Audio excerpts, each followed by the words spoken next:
Gaming could do the similar thing, is to hold on to these like river compounds. That could be really valuable early on, actually.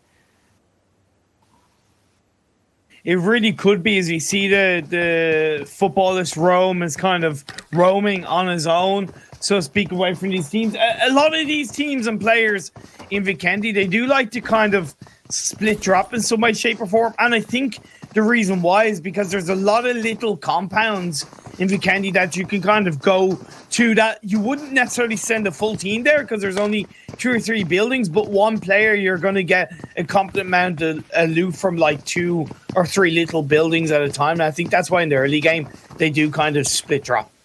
Yeah, I do think it is okay. As long as you didn't get caught out on your rotations to get back as a squad, that is completely A-okay. No Goskiller, they're going to do that. Nomad Gaming did it a little bit towards Cosmodrome also. So it is a valid option as long as you're just reactive. And once you've done what you had to do, you get back to the squad almost instantaneously. Because like being split in an era such as VIKENDE can be a really, really big issue. And it's a thorn in your side if you just stay split for too long. See, the members of Konina Power haven't had the best of starts to these games. Currently find themselves in a last place, at bottom of the barrel, only on 6 points in 3 games. That really is not a good average. I want to see them keep in the fight, keep in the battle. Don't let us slip away the more we get into day one. Never going to give you up. Going to try your very best. Wait, I thought you were going to follow it up. Like, never going to give you up. Never going to let you down, Max. Never going to run around and desert you. Never going to turn around and I didn't do it on purpose to actually start with the lyrics. I just thought about it when I ended. I was like, oh wait, I started the lyrics without doing action on purpose. That was completely not my intention. It should have been your intention. That's the problem. God, I thought we were a team, Max. I thought we were a team. I'm so sorry. It's okay. It's okay. I forgive you. Don't worry, hey, Imperium, don't tell anyone. Like, next game, what we do, we don't actually go in the spectator slot. We go actually as like a team. And we like shred everyone. We can't say that. Anyway. One team that I'm definitely interested in seeing is Red Reserve, right? They've had 2 bad games. They're up in Krishas, which is up on the northwest side. They're quite a bit far away. And when I was talking to Rain, they were like, look, you know, one of the things he mentioned was that they weren't sure about the VIKENDE drop because they were being challenged by WSK kind of every 2 games in scrims, and they weren't really sure. But right now, they're on their own in Krishas. They might feel a little bit more comfortable about that and know that they can just rotate and play their own game in this matchup and obviously rotate into the circle in due time. And normally, even for Red Reserve, I would even say at this stage, because they're so far on the west, I would even say like potentially as like a valid option would be boats. In this case, that is not going to be a valid option because you've got so many teams on the eastern coastline. You'll just get absolutely destroyed. You can use it to get a little bit closer, but even then it's just a waste of time. Just go by cars, go the usual route, and you can even go on like the northern coastline to do that rotation. It is. Honestly, that would be the cleanest rotation for them, but they would want to actually leave it quite late in the phase 1, to be honest, Max, because right now, if they were to do it in the next minute or so, they'd get much closer to the likes of Nomad and UDR Killers and hell, even go Skilla. Whereas if they leave it until kind of the end of phase 1, even the start of phase 2, a lot of teams will have already shifted down closer towards the center of that circle. Normally, I don't really agree with like rotating a little bit too late there because you can really struggle. Like if they do it to the point where you already have information on phase 2, Nomad Gaming being a team that actually rotates so quickly, that would open all the northern side of the circle. After they do not know that, like we are, of course, like, you know, gods in the game, we actually know where teams are currently located. They do not have that intel. So it's going to be a little bit of a gamble. We'll have to see how they do play on through on that one. I just pan on over to Team 5, slowly getting a little bit of intel on Heroes X. Got chicken dinner last game, might have the chicken dinner buff as they feel a little bit more confident going in this VIKENDE game. Yeah, towards the center of the circle. One of the teams who are towards the center of the circle down and look to shoot up and knock down Morteza of Heroes X. Will they be able to confirm that kill to G36? Doing the work that needs to be done. Not quite confirmed the kill just yet. They don't want to peek too much, but that's a good start from Team 5. Unfortunately, not able to get the flush. Like they did use that surprise factor. They got the knockdown, but it was just a little bit of a hard kill to translate really into a frag. So, of course, they will not be able to do it. But Team 5 now, they gave their position away by doing so. Now they've got to try and get back on the hill side or get minimum in the compound. They've got to try and be a little bit careful. But yeah, is this going to be cruising through?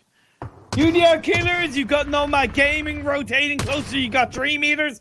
5 teams all going close towards the center of the circle. A little bit of early game action possibly heating up between these teams. And like I said, this is giving much more space for the likes of Red Reserve to rotate in from the north side. That's exactly what I expected to see. But Unicorns of Love, they've done the rotation of Red Reserve right now. They're wrapping around on the Northern Bridge. They're doing the rotation Red Reserve should have done, but like they're doing it way, way quicker. And you know what? Because Nomad Gaming already left, they went central position. Cosmodrome is open. Where's Trezno? So really, I think this is a great early game rotation from Unicorns of Love. We'll have to see if it will be penned dividends later on down the line. But of course, as you can expect from a game on this map of VIKENDE, it's very passive early on because compounds are so far from each another. Yeah, of course. And that's the thing. We'll see teams get close to each other, but because there's so many compounds, they'll just kind of shoot and peek as Dream Eaters. Hey, get knocked down. You peek too much, your head's going to get blown off. Good stuff by Nomad Gaming. I don't know why I tried to peek out at that stage on the other side of the road. Was nobody potentially able to pull off a res? Like, that was very risky to actually take that. At that stage where you want to do your server like more as a scout, you just get information. And they went a little bit aggressive on that peek in, but they will be sending Thanos for the peek out. Now, this is a little bit of a hard position. Reason why, if they do shut down that car, that's going to be 2 members like stuck on that section of the road. True, but because Dream Eaters are in a 2-2 split in some way, shape, or form, Advocate is able to help push back Nomad Gaming to essentially keep the rest of Dream Eaters alive as a team, and you can see that they've kind of Nomad Gaming kind of gone, okay, look, we need to just back off a bit. It's not really worth it. Let's kind of, get into a bit of a safer position down by the river coastal line. Of course, what I'm interested to see is if we'll have many teams, if any, stick to the coastal line on the east side, as UDR Killers are getting close to Dream Eaters. I don't think Dream Eaters know that there's UDR Killers behind them. And if they can get 1 knocked down, knowing they already got 3 members, UDR Killers, they got 4. If they can instantly convert it, that will be a 2v4, and they can just instantly breach it down. But I think that they're going to give a little bit of information. Thanos is somewhat looking in that direction right now. I'm not too sure at what extent they know that UDR Killers are currently there. They definitely know, okay? They're looking in the direction. Well, it's more the fact that they're just peeking. I do think UDR Killers still have more of an element of surprise that they can look to snap on through towards Dream Eaters. But then again, Sandro is just kind of going, look, it's not worth it. I have an idea, but I don't think now is the right time. Plus, communication has been given by the rest of their team, that Team 5, up ahead of them. So they're kind of going, okay, we need to focus on Team 5 before we can look towards and take down Dream Eaters. Sandro hits the headshot with the Car 98, but the conversion will not be coming through. Keys, likes to always goes for a little bit of a flank here, trying to potentially get a nice initial knockdown on UDR Killers, but this is mostly going to be a battle of knocks once more. Like, there's no reasons to really hardly commit. If you do get like 1 knockdown, you minimum want to try and get 2 knocks before actually driving down. But there's no reason to do anything. This fight should not really break out, as we're going to be seeing phase 1 slowly close up. And as we go towards phase 2, that's when things might get a little bit more spicy around the board. Unicorns of Love rotating so nicely. And you mentioned earlier doing what Red Reserve should have done. God damn it, they've got a nice location on the north side, up and towards the hills, in between Trebno and Cosmodrome. Looking pretty good. Footballers to the north of them. Goes Skilla rotating a little bit late, but doing a pretty good job of it on the north side of Cosmodrome. But now Red Reserve, they have rotated too late, and they're getting closer towards Ghost Skilla. Hoping that won't actually end up in a fight. I'm really hoping that this will be staying passive early on, but they are going to be crashing Red Reserve and Ghost Skilla up north. We'll have to see if we do pan over to the fight in the next few seconds, because things are getting pretty damn spicy right now. Well, let's see if they'll kill. Oh, there we go. Straight onto the fight, and now Red Reserve, of course, because they're rotated so late. That means this team's already set up their shop in Cosmodrome, and they're going to have 1 member knocked away in the open. That should be normally the death of Victor. Let's see if he's able to actually snake his way through to Frost. I don't think the Ghost Skilla are too willing to hardly push? Question mark. We'll have to see. And here's the thing. It's not like Ghost Skilla rotated super early, right? Ghost Skilla rotated kind of late.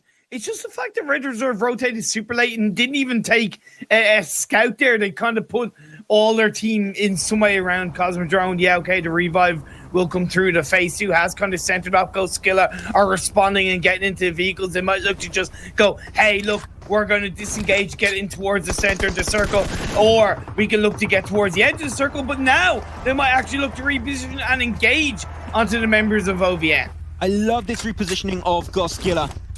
Now that they're going to be able to slowly hold this building, they can just peek a little bit more efficiently, make up for the fact that they got dipped. These nades, unfortunately, are going to be really hard to hit. Victor, what he could do is try and chuck it over the wall, but that's going to be a really hard one to commit to. In Red Reserve, they're slowly getting back as a full squad. And I got to like this, but this angle from Victor is huge. Can he get it? Yes, he can. He gets Albie down, but he can't unfortunately flush it. Nades here would be huge for Victor. Yes, indeed, although that is going to give time for the rest of Red Reserve to get closer. Dusk needs to join up with Novas. Ooh. Novas needs to get close to Frost. Victor just about manages to survive. Will he be able to get another med kit off in time? I think he will. He backs off away. He gets knocked down by Agon. The head pops up, and Agon got the knockdown. And he's going to be normally able to convert it. No, he's actually too deep in that area. Trying to get Frost now. Can he convert it? Unfortunately, Frost able to dance magic style, avoiding all those shots and making it over to Cosmodrome. And now Victor, he's just going to have to remain in that dip. And I don't think he's going to get pulled off on a res. Yeah, he danced Gangnam Style. That's what he did. Whoop, whoop, whoop, whoop, whoop. No? Okay, anyway. Goskiller now looking to re-rotate, knowing that they were in a tough position, even though they were kind of getting the better Red Reserve. Both of these teams are kind of engaging without actually really committing to the engagement, and I kind of don't mind that. Both teams are now outside the circle. They got to think about the next couple of minutes, and this is a replay where Daphne did knock down Morteza. Yeah, we're going to see a few shots. Advocate very good on that spray on the M4. And then that's a Car 98 shot. That's a nice Car 98 shot. I wanted to see the headshot of Sandra coming up there.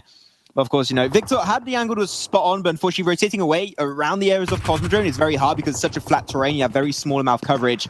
So it is going to be ending up pretty spicy and hard to pull off. We're back on over to Heroes X. A lot of teams around them. Unicorns of Love, after that rotation up north, they were so safe, but now they aim for a central position, and they're going to get heavily contested by Team Unique. Yeah, because it's going for a central location is good, but when you realize that you're going to be compromised, you gotta send a scout down there. Tough stuff coming out from Unicorns of Love. This game 4 of the day for them could end on a bad note as Hidan is getting popped off, and that is the end of Unicorns of Love. You know, Unicorns of Love, I'm a little bit sad because their first phase rotation was spot on. Yeah. The second phase circle was so bad. Like, if you want to try and play passive early on, that's great, play edge of circle. But you know that because you have such a small amount of compounds, and compounds being so spread from each other on VIKENDE, if you rotate too late to go center, you're going to get denied easily because you know that teams already took that position and they rotated so slowly up north that almost all the compounds in the center are already overtaken. It's the fact that they rotated too directly. Like, they could have gone to coastal line. They could have gone towards west. Hell, they were already inside the circle. But now, as you see, phase 3 has shifted up a little bit to the north, but it's still quite a nice shift. It's nothing too harsh. The majority of the teams are already inside the circle. And it's actually kind of favoring the two teams up the north, Red Reserve and Goskiller. You know what? Surprisingly enough, none of the players of Goskiller or Red Reserve died during that engagement. I am genuinely surprised. I don't know how in hell that worked out, but actually nobody died, so that is great for those two squads, able to reposition. Goskiller, of course, they're again going to be the team to be a little bit more proactive, rotating first, going to leave potentially Red Reserve getting gatekeeped a little bit later on in the game, so hopefully they can try and make up for that. It's so tough. Like, Red Reserve had little to no information, right? That's the thing. Like, we have hindsight and we can kind of say, hey guys, shift up towards north, take a little bit of blue zone damage, go in through Trevno and come out around the Peshkova area. But they don't know that because they've rotated too late, because they've got little to no information other than maybe where Goskiller are. They're clueless right now. They kind of got nothing to go on, and that's what I fear about these late rotations from teams. Now, a few squads going to be trying to hold on the compounds that are remaining. Of course, they're mainly going to try and fight for the center, trying to facilitate your future rotations as you go towards phase 4 very, very soon. But right now, the team that I think is a little bit in a surprising position, actually NGG on the eastern coastal line. they're holding to a great position. Okay. If the circle does shift away from them, it might get tricky, but the more it goes over their way, the longer they're going to be able to survive in this game. So you know what? It's a high-risk, high-reward kind of situation NGG put themselves with. I just hope that they got enough cars to pull off the rotation if they do have to rotate pretty far. And I would say similar for 1218, to be honest. Yeah. I would definitely say similar for them. The team that I actually think is in probably one of the toughest positions is Konina Power. The reason why is because they've kind of locked themselves right now into Peshkova. And if that circle shifts kind of or stays in their direction and they don't disengage away from Peshkova in time, they could be kind of locked in there and be punished in the next couple of phases. That's something I worry about for them. Things are definitely really slow. Like, that is what really you can expect from a VIKENDE game. Like, just compounds are absolutely everywhere on the map. And when you start getting towards phase 3, like phase 2 and phase 3 is where like the least things do indeed happen. We already had like Unicorns of Love die, which is also pretty damn rare. You don't usually see that, but it's because the rotation was a little bit poor on the intention of going down center. When you, as I said earlier, right, so many teams got like 1, 2, 3, 4, 5, 6, 7, 8 teams, even potentially 9 with Dream Eaters. 9 teams in a dead center there. Yeah, because teams rotate there so quickly. I like the fact that Forever is kind of away from the rest of his team, right? So it's kind of like they might not be staying there, but you go forward, get a bit of communication, go, okay, there's nobody there, and they can either join back as a team and then rotate should the circle shift still up north or to the east. It's just getting information. Information is power, and that can really help a team down the line. They sent Frost as a scout for Red Reserve towards Nomad Gaming. Good. I like that, as long as you don't get scouted out. Don't want to peek, don't take the fight, just get information. Now you know the team is there, you can try and find another position. And they're mainly waiting to see where the next circle is going to go. Okay, this is going to be pretty harsh on 1218 and especially Red Reserve. Well, I would say just wrap around up north. Like, that is the safest way to do it because you can still expect to have teams over on the western side. Yeah, but I kind of think that Red Reserve have put themselves in a position where they have to kind of push through on the northwest edge. I kind of agree, but again, it comes down to I feel like they just don't have that much information. I love the fact that NGG have responded so quickly to get up from the coastline up on the side of the road in that compound really nicely. Nomad Gaming Satsor inside that vehicle, that it's fast, it's easy to steer, but by God, is it one of the weakest vehicles in the game? That is so easily blown up. They will want to be careful of that. Did he just go under him? Yeah, he did. Okay, that was cool. Nice artistic, influence. But of course now, 1218, they had to go for the engage. You said it might be a little bit hard, but luckily enough for them, there was a compound. There were, an area up for grabs. They're going to go actually for the underground section of the map. Cave? Yeah, in a cave. That's fine, but hopefully they're not going to lose anyone. Bandit again sprayed pretty low. The time is ticking. You got to try and breach inside of it. And I think that really Advocate and also the entirety of Dream Eaters have the information. They're going to go for that. So they probably won't have to focus on 1218 in the next few minutes. Oh, God, Max, you called it, although it was a different team. Nomad Gaming have done the rotation that you mentioned for Red Reserve, going up north, shifting down now on the east side of the coastline on the road. Such a clean rotation for them, out of sight, out of mind, also getting a little bit of information along the way with that rotation.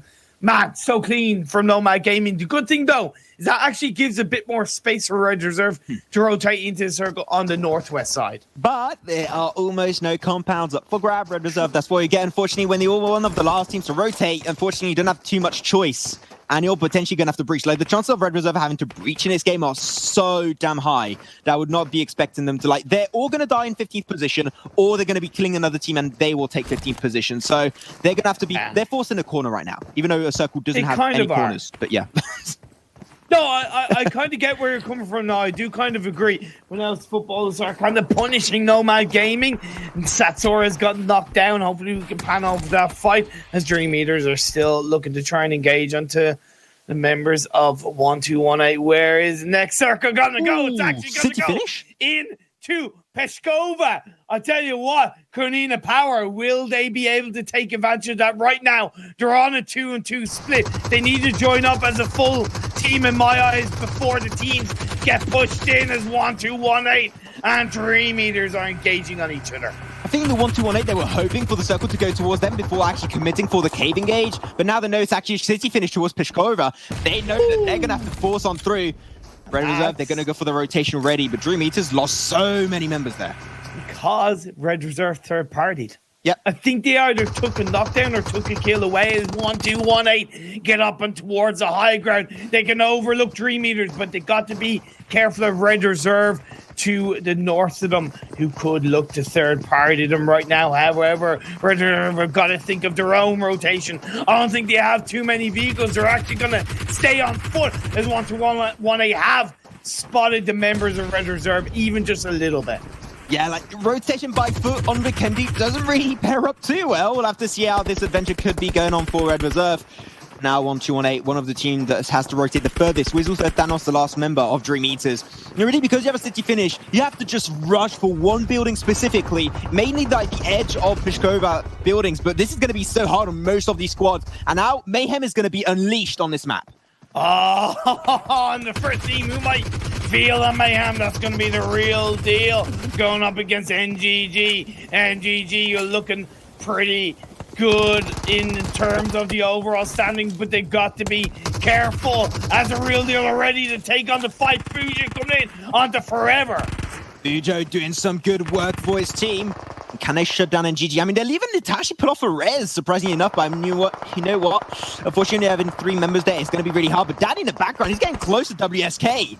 So they're getting somewhat third-partied on this engage. NGG, they still got the high ground. They've got to try and shut down the real deal right now if they want to make it a little bit easier on the next circle, as they are localized currently on the eastern side. But the fight is still not unfolding. And Bujo, oh my god, how is he surviving so many engagements?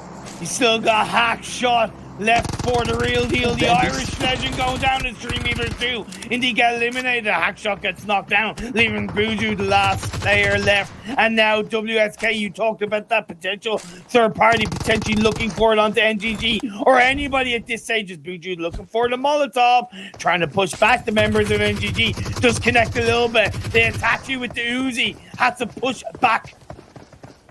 Yeah, and unfortunately, this section is not going to be valuable because the 4 squads on the east, they're not in circle. They're going to have to cross. There's also a road that's going to be a little bit higher up there as they try and push towards Peshkova, because we'll be having an absolutely insane city finish over here. UDR Killers, number 1, and also Konina Power are currently in circle as we see Red Reserve. Another, unfortunately, bad performance on this one. Just late rotations, yeah, simple as that, time. And it speaks for itself. You got to react quicker than that. N1 are also a team on the south side of Peshkova, but inside the circle. NGG rotating away. Bujo, he has to try and wait. He just has to try and have that space, but he has one vehicle that he can use as NGG are going to push closer on towards the east side of Peshkova. In they go, but Konina Power are ready. So are Team Unique. They are on the outside of the circle. And number 1, they're going to be holding on the south section of this one. We'll have to see if they can we pen dividends for them. But of course, now it's going to get a little bit messy. The kill feed is going to be lighting up. So we'll try and see and take you guys through this action as NGG, having some smokes, buying some time. Luckily enough for them, not too many members or players are localized on the east, so they can actually use this as a valid option to defend himself with. But Konina Power, they're going to be a big contender for this chicken dinner, that's for sure. And they need it, Max. They need it. They're down in last place on the overall standings. They've only got 6 points. They need the good result. They need the high points if they are going to climb up on the standings. Tixie, who did get knocked down, he got back up, and with the grenade. Oh my God! No. This is like something out of a movie. Oh my god, Michael Bay was here. But unfortunately, it will not be resulting in any good moves happening from that. Now Konina Power slowly. A lot of teams are pushing upon their position. Kick Z, the res will be not be coming out with Rob Denny.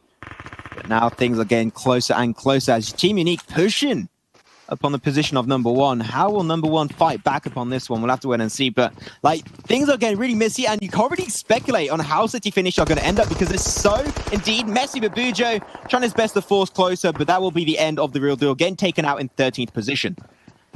Oh my God, now see NGG looking for Nomad Gaming. Nomad Gaming did rotate pretty well on phase 3 going up north, but now they are going to find themselves in a pickle of a situation. NGG in front of them. NGG are inside the circle. They can just push Nomad Gaming back shot by shot, bullet by bullet. They look to try and take down the members of Nomad Gaming. Yeah, Nomad Gaming, despite having a great rotation early on this third phase, now they're unfortunately going to get taken out in 12th position. It was going to be a little bit of a struggle when I talked about the road earlier, right? Like roads, especially on VIKENDE, are never going to be your friend. And that's the reason why they'll be taken out so early on. Now Team Unique able to actually control all of the southern section. They take down holes. Now they only got to really focus down on PRZ and Nacho. They don't even have to focus on just take over the compound, the building of holes, and they're going to get a nice position, able to scope on all the teams up north because of that road. Well, here's the thing. Hull's getting knocked down can potentially bait Unique into a position where they can be taken out. What's tough for N1 is the fact that the compound they're in, the building they're in, is not inside the circle. So if Unique overtake that building that Hulls is knocked down in, that will put the advantage over to Unique in that position. All the while, the teams that are on the west, the likes of GoSkilla and Heroes X, have to try and find a way. Then GG and footballers engage on each other. The fight of the cliff is about to come out. Cupid's got information on this high ground, trying to rain it down from above with that Uzi. There are actually two members there. Can they see it? Rom going to take a little bit of damage. That nade was almost perfect, but will be tanked up by the car. Now things are slowly going to get pushed on forward. The Uzi play, Cupid not able to make it turn into any kind of frag. The Blitz still trying to take this one slow, but they're still in the blue zone, so they can take as much time as they want. But now for Blitz, they're going out. They got a few knocks on their side, unfortunately. And then GG now, you've got to reverse the steam of this engage. But let's go for the backstab play, but unfortunately will not be resulting into anything actually paying off. And NGG will secure himself 7 kills total in this game so far. Good stuff by NGG. Took down footballers who were helping them initially on the engagement with Nomad Gaming, but they get taken out just like that. Now we're down to 9 teams, 25 players. It's all popping on the south side of this map as we've N1, Unique, and Heroes X looking to get really close as they try to fight for compound inside the circle. Trying to fight for it indeed. I'm surprised Team Nick actually went over to that location. They just upheld the building a little bit higher up north, and they would have been completely fine. But you know what? They take out number 1. Now they're going to be trying to control the entire area. There was still a member of Team 5 down there, but actually also got eliminated. So now we're down to 7 teams in this game. And Team Unique, they are controlling that southern side now entirely. And they got so much scope potential on all these teams up north because of the road and because it's so open. Thus, Konina Power are right in the center of the circle so they can hold on as they dance around. Heroes X hold on. Frozen couldn't get the knockdown. And now it's Heroes X. They try to hold on. Dream Eaters get eliminated. That's going to be the end. Now the circle shifts down south. I apologize. They were already out earlier on. As we see the last 6 teams and 19 players trying to fight it out. I do have to mention, these are extremely rare kind of circles, actually. Like, you see this so rarely. 1 game in 100, if not 1,000, you might actually have a game like this where you just have some, cliffs. You also have some compound and play with some road cross sections. It is extremely hard on these teams, and you've got to pop so much utility to just cross from one building to the other without getting scoped out. Oh my god, this is such an insane game. But now, this game seeming like it's just falling in the hands of Team Unique. They're just having an offering at this stage. It kind of is, as UDR Killer is looking for Konina Power. Konina Power are right now kind of focused on NGG on the northeast side of the circles. They hold on to that little kind of circle corner. They want to push back so they don't have to worry. But up on the north side, you still have WSK, GoSkilla, and UDR Killers. Oh no, 1 nade literally would be just the end of NGG. Now, no, Connor, they're actually pushing this. Couldn't have power. Why are you pushing this? This is a little bit surprising. But now they do get the first initial knockdown. They get a second too. And now Pixie going to try and rain it down from above. I would say avoid maybe dropping down. Konina Power, that worked out for them. But oh my god, that was risky. Take it into your control pin, Konina Power. Take control. Look for it now as the blue zone closes in. They took down NGG. Now they're going to turn their attention onto Team Unique. Unique heard the shots. They were trying to take advantage. Tixie's the last man standing along with, I think, 1 other player of Konina Power. I'm not exactly sure in amongst the smokes. The Revives are trying to come out as UDR Killers are trying to take down WSK, and indeed they do. And Unique, they haven't looked that good in today's game so far, but now they're heading for a chicken dinner. 4 members and all of the remaining teams have to cross the roads. Konina Power and UDR Killers. This is now a fight for second position because there's no way you're going to potentially make it through here. The next circle is going to be closing up too, but we'll be seeing a little bit of an engage. Frozen going to get headshot.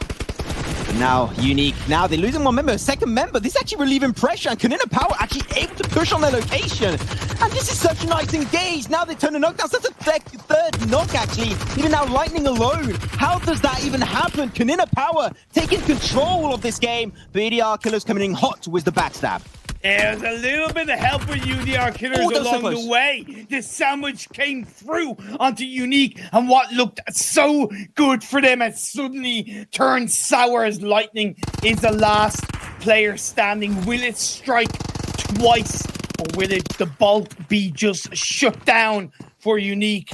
As he's trying to hold on, 3 teams, 8 players, UDR Killers, the European champions. They've already secured a World League spot, so now they're here for pride. They're here for monetary glory as they do take down Kanina Power. There you go. This is the last circle. The last member of Team Unique is going to be Lightning trying to out-heal it, but unfortunately, I don't think that will be enough time, and they will indeed die to the Blues. At least he denies the kill, but Team Unique, they take second position, and UDR Killers, the winners of the European Region PMCO Finals, and they'll be getting their very first chicken dinner in the regional finals here. Plus, Team Unique, the CIS winning team, already secured a World League spot, getting second place, finally picking things up with the second place result, 10 kills, 24 in total. Kanina Power, a much needed result, 16 points in the bag. They were only on 6 points up until this game, and then followed by NGG. Go Skilla, once again getting a consistent result. Yeah, I gotta say, Goskilla really happy with what they've been able to pull off so far. They get 3 kills plus a 5th position, definitely keeping them pretty lively in the overall standing so far. And no, they've been consistent. One chicken dinner could just propulse them so high in the overall standings as you go over the replays of this game. Definitely a really, weird late game. We'll be seeing that throughout these replays, but of course we could not expect who was going to take that game, and it just ended up being UDR Killers. Yeah, like that Peshkova finish was just so unusual. We don't really see a city finish, and look, like Kanina Power, I questioned them being inside there, right? But at the end of the day, the circle stayed in Peshkova. They didn't really have to move, and they kind of took advantage of that, and it was what it was. A very unusual circle-based game, but that's kind of the theme of today, right, Max? We haven't really seen any standard end circles. They've been nice, they've been interesting, they've been fantastic, but they've been very unusual. I think the most normal circle we had so far was that Miramar game, but definitely all the other games so far have been definitely pretty out there in terms of how weird they actually are. You see, their Mortars, I'm so surprised they did not get shut down by Team Unique, but actually get shot right after by UDR Killers with the Kar 98. And then at the end, those spray controls from Tixie on that Uzi, I was genuinely wow, that spray control is on point. And plus the response by Kanina Power after taking NGG out, the instant response of, look, we have no time to breathe. We have to focus back onto the teams around us. That was really incredible response from Kanina Power, and it was really great to see that shining through on this game. But there you go, our very first VIKENDE game coming straight up, and it will be taken over by UDR Killers. Gotta say congratulations to them. City finish, you know what? We didn't have one during the MENA, regional finals. We had one for the European regional finals. So you know what? Pretty happy right there. Let's check out the stats of UDR Killers, and almost 2k damage. Gotta say pretty happy, but 9 knocks and 7 total kills. Gotta say that's a really good conversion rate, and that'll propulse them a little bit higher in the standings because they were kind of struggling so far. Yeah, and look, that's 1,700 damage. The reason why it's not 3,000 or over 2k is because they had the circle and it was inside the city for